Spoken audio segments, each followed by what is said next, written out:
Αντικήθυρα, ένας βράχος εκτεθειμένος στη θάλασσα.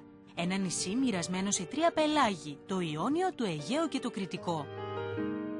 Νησί μικρό με έκταση μόλις 20 τετραγωνικών χιλιόμετρων. Τα Αντικήθυρα σε μαγνητίζουν αμέσως με την άγρια ομορφιά τους.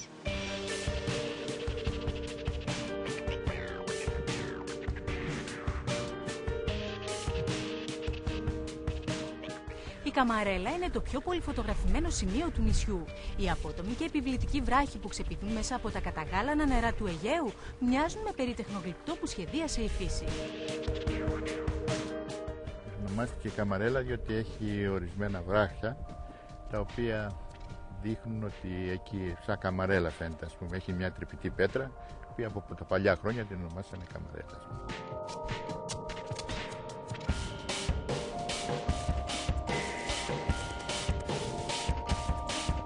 Είναι βόρειοι άνεμοι, πηγαίνουμε εκεί γιατί είναι απάνεμο, με τη διαφορά ότι δεν είναι ο δρόμος μέχρι κάτω και είναι ορισμένος δρόμος ο οποίος είναι λίγο ανάβατος, λίγο δύσκολος για να κατέβουν κάτω για μπάνιο. Το νησί έχει όλο και όλο 2 παραλίες, την Καμαρέλα και αυτή που βρισκόμαστε τώρα, τον Ξηροπόταμο. Έναν μικρό κολπίσκο με γκρίζα βότσα αλλά και πεντακάθαρα νερά για πολλά μακροβούτια.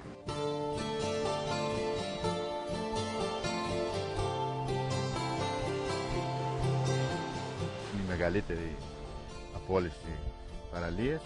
Εδώ έρχονται οι περισσότεροι για κάνουν μπάνιο. Αυτό που εντυπωσιάζει περισσότερο στο νησί είναι ο φάρος του, ο φάρος της Απολυτάρας. Για να τον προσεγγίσουμε ακολουθήσαμε ένα δύσβατο και επικίνδυνο θα λέγαμε μονοπάτι.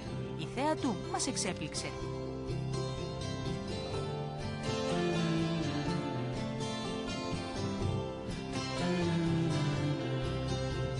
Χτίστηκε το 1924.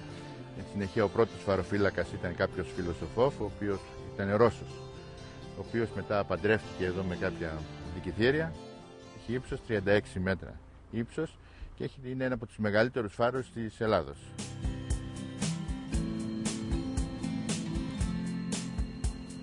Η βόλτα μας στο νησί συνεχίζεται. Αυτή τη φορά για να συναντήσουμε τα μέλη της Ορνηθολογικής Εταιρείας Αντικηθήρων, της πρώτης που ιδρύθηκε στην Ελλάδα. Τους πετύχαμε εν ώρα δράσης. Η Αντικήθυρα είναι πολύ σημαντική στενοπός μεταναστευτική. Δηλαδή είναι ένας ιδιαίτερος σταθμός στην πορεία των μεταναστευτικών πουλιών από την Ευρώπη προς την Αφρική και αντίστροφα.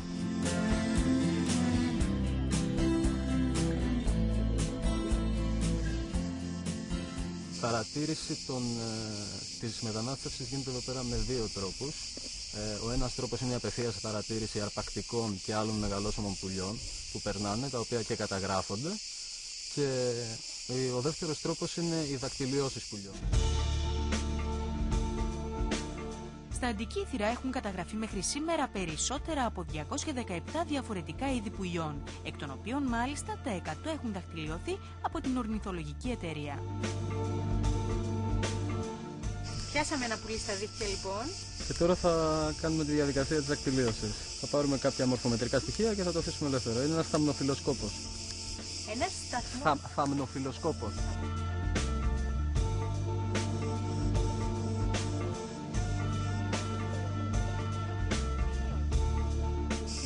Και τώρα ο Τζακ προσπαθεί να δει αν είναι ενήλικο ή ανήλικο. Στο συγκεκριμένο δεν μπορούμε να ξεχωρίσουμε το φύλο. Αρσενικά και θηλυκά είναι τα ίδια.